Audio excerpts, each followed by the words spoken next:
E lá vamos nós. Bom dia, galera. Boa noite, boa tarde, tanto faz. Quem fala com vocês é o Guizo. Eu sou o professor de história de vocês nessa aulinha sobre a Revolução Francesa. E muito bem, sejam bem-vindos ao meu canal, recém-iniciado. E hoje estaremos vendo sobre a Revolução Francesa. E para começar, eu vou falar sobre o que ela marcou e depois eu passar um contextinho, e depois que eu passar esse contextinho da pré-revolução, eu vou falar como que aconteceu a revolução. Enfim, e esse vídeo vai ser dividido em duas partes, na parte da Revolução Francesa e na parte de Napoleão Bonaparte, que o Napoleão vai sair provavelmente semana que vem.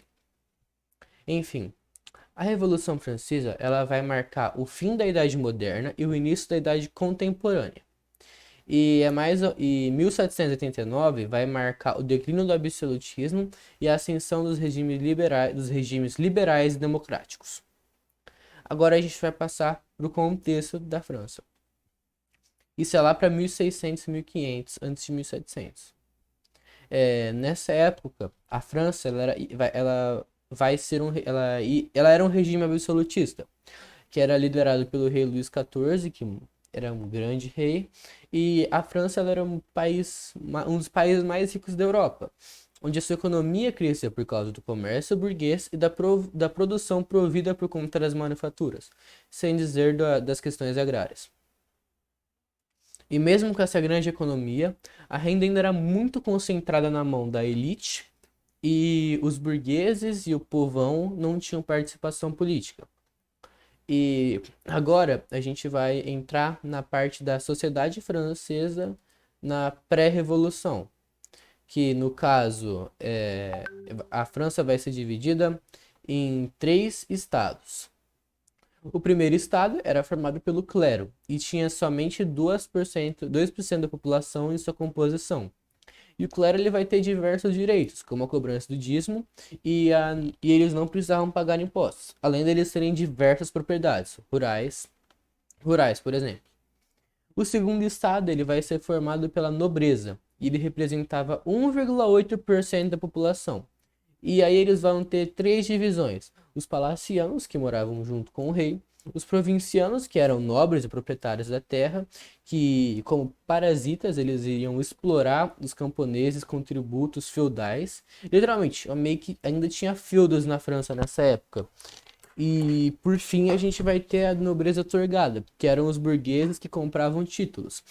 Porque estes eram burgueses muito ricos, e aí eles compravam os títulos de nobreza para parecerem ser mais fodões. E aí, todos os membros desse estado eram altamente privilegiados, eles eram isentos de impostos e ocupavam os cargos mais altos administrativos e militares. Ou seja, você vai ter lá um nobre aleatóriozão, o cara pode ser o pior general possível, ele vai estar tipo de marechal, tá ligado? O cara vai ter um cargo gigante, ele ia ter um cargo gigante, só porque ele era nobre. E aí, a gente vai ter o terceiro estado, que é formado por todo mundo que sobrou, ou seja, a maior parte da população, abrangendo aqueles que não eram de nenhum grupo privilegiado, como a baixa burguesia e partes da alta burguesia, os pequenos comerciantes, trabalhadores urbanos e os trabalhadores empobrecidos, que, que também são mais conhecidos como sans-culottes.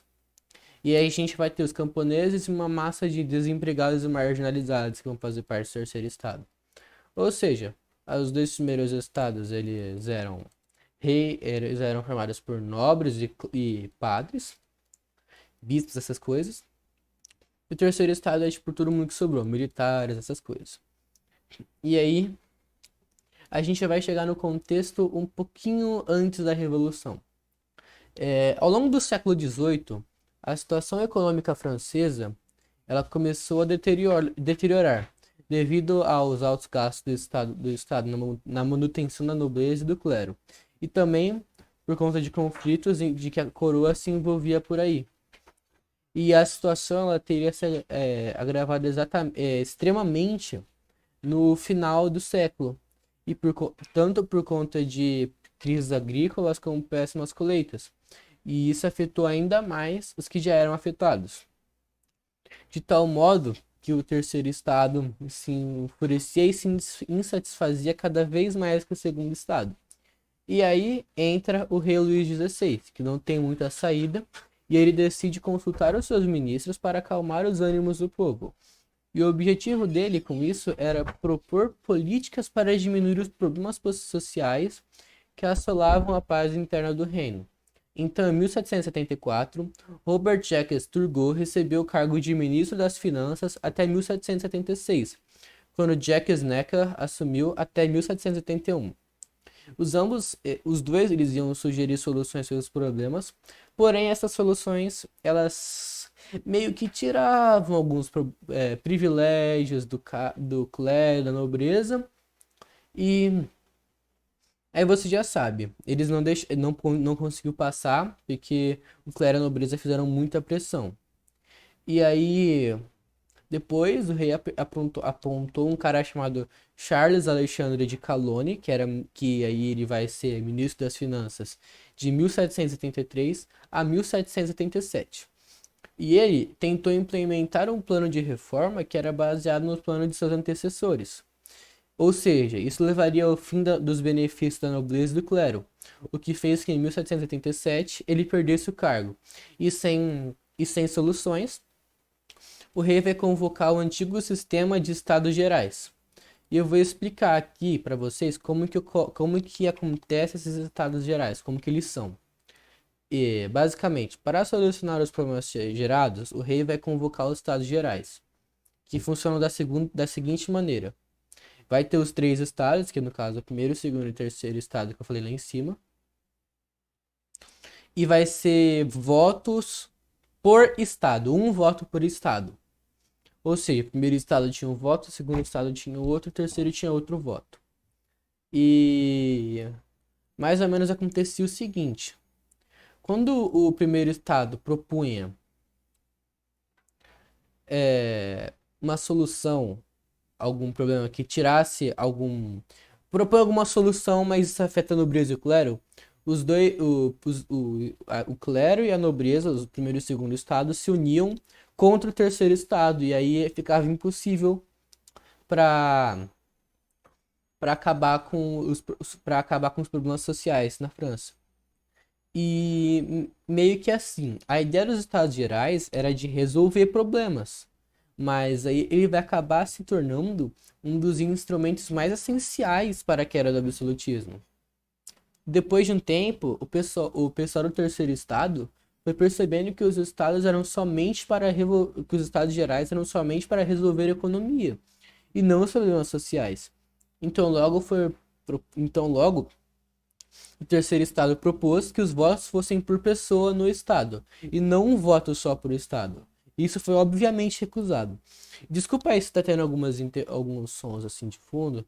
Tá tendo uns carros lá fora passando, meu pai abrindo a porta assim, perdão, viu? E quando eles recusaram, o terceiro estado ficou puto do pé da vida, e aí eles vão criar a Assembleia Nacional Constituinte. E alguns membros do clero e da nobreza, inclusive, eles aderiram a essa Assembleia, porque eles concordavam, porque alguns membros, não digam que é todos, alguns membros eles vão concordar com essa Assembleia e vão aderir. E isso vai fortalecer a ideia de criar uma Constituição. E essa Constituição ela vai se originar lá do Iluminismo, que mais pra frente eu vou falar. Enfim. Então, o rei, ele viu que ia dar merda e fechou a Constituinte, mas aí o povo não deixou de barato. Eles foram às armas e invadiram a Bastilha, que era uma prisão real que demonstrava o poder absoluto do rei. Isso aconteceu no dia 14 de julho de 1789. E isso ficou marcado na história como o dia em que o povo decidiu acabar com o absolutismo. Tanto é que esse dia é celebrado até hoje pelos franceses. E aí que começa a Revolução Francesa, no dia 14 de julho de 1789, com a invasão da Bastilha. E aí, logo depois disso, foi só ladeira abaixo. Em Paris vai ter muitas manifestações e o povo e os guardas que ainda eram leais ao rei, no caso, desculpa se eu falei lei, ao rei, eles vão combater, vai ter lutas, vão sair na porrada. E aí, no campo, nas regiões mais ao centro da França, no campo assim, os, cara, os caras invadiram e saqueavam as terras da nobreza e do clero. E eles também queimavam cartórios e destruíam títulos de propriedade. E esse episódio, sim, ficou conhecido como o Grande Medo. Ou seja, os caras foram lá e para tentar conseguir conseguir os direitos deles, eles simplesmente saíram queimando um monte de coisa, invadindo um monte de coisa e falando assim: rei, seu poder não é mais absoluto, você vai ter que dividir com nós.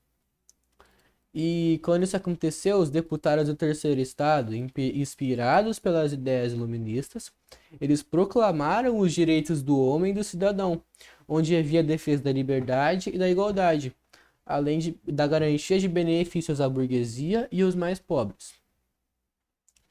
É, nessa primeira, nessa, né, nesses primeiros direitos do homem, vai ser instituído o voto censitário, o fim do feudalismo, o fim dos privilégios da nobreza e do clero e, é claro, eleições populares. Ou seja, os caras podiam votar, mas não era todo mundo que podia votar. Tipo assim, não era nem aquele voto universal para os homens, era tipo literalmente só o pessoal da burguesia e das mais altas classes que podiam votar.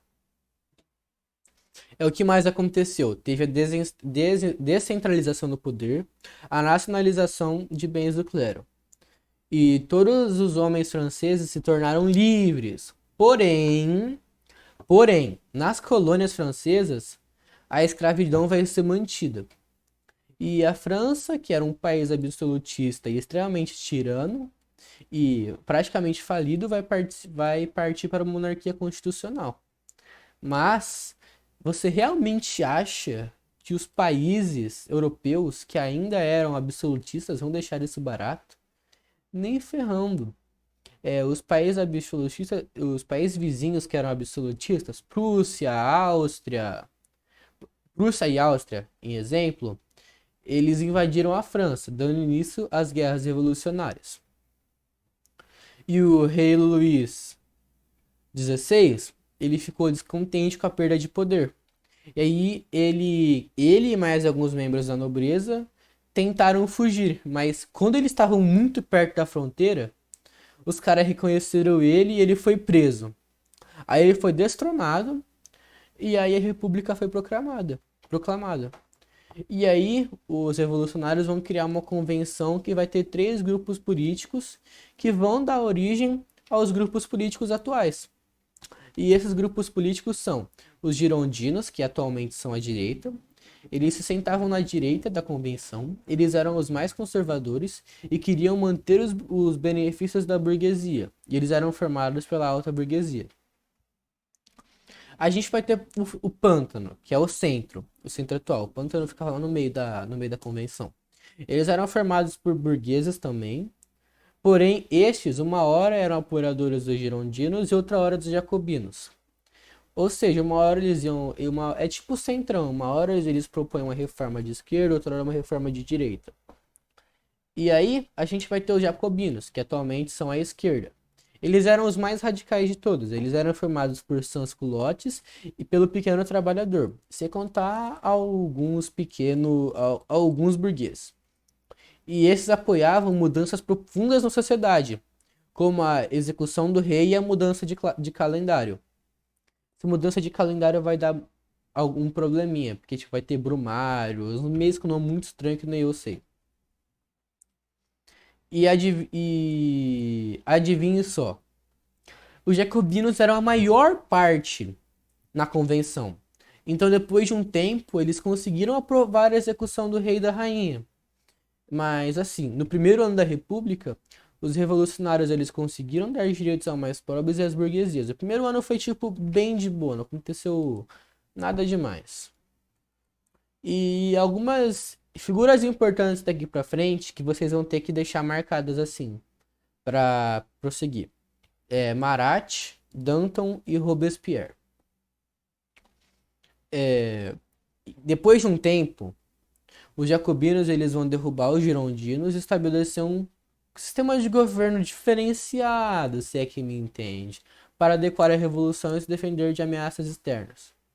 O Danton ele vai criar o Comitê de Salvação Pública, ou seja, o CSP. E ele servia para administrar e defender o país de invasores. Logo abaixo do CSP vai ter o Comitê de Salvação Nacional, que ele era encarregado da segurança interna.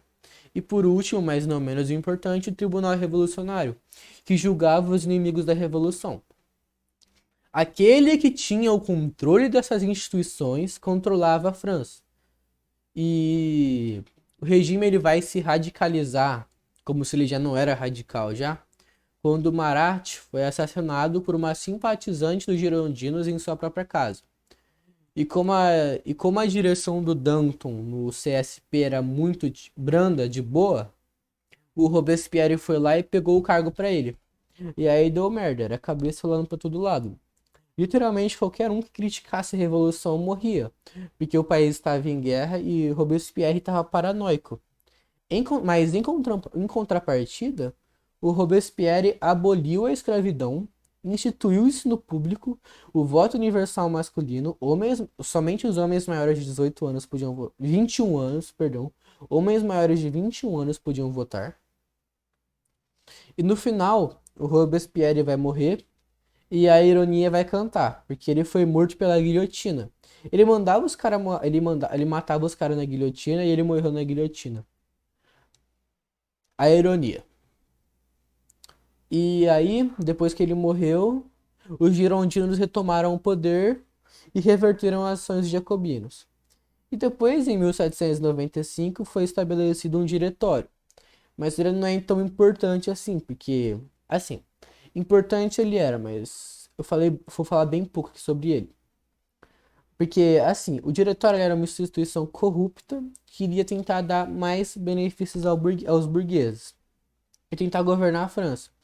Mas ainda assim eles eram uns caras corruptos que queriam pegar mais benefícios para eles, centralizar o poder. Então, vocês já entenderam.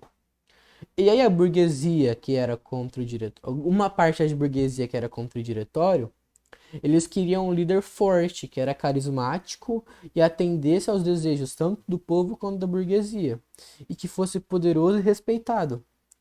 E como o Napoleão estava só no talento, detonando tudo que era inimigo da França e da Revolução, eles escolheram ele. Então, no dia 18 de Brumário, vai acontecer o golpe de 18 de Brumário, onde Napoleão toma o poder.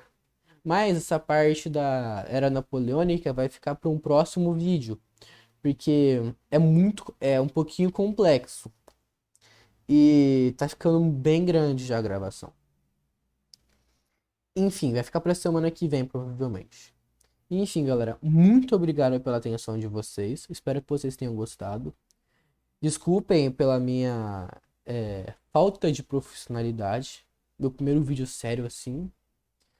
E é isso. Eu gostaria de desejar para vocês bons estudos e que vocês vão com Deus. Falou!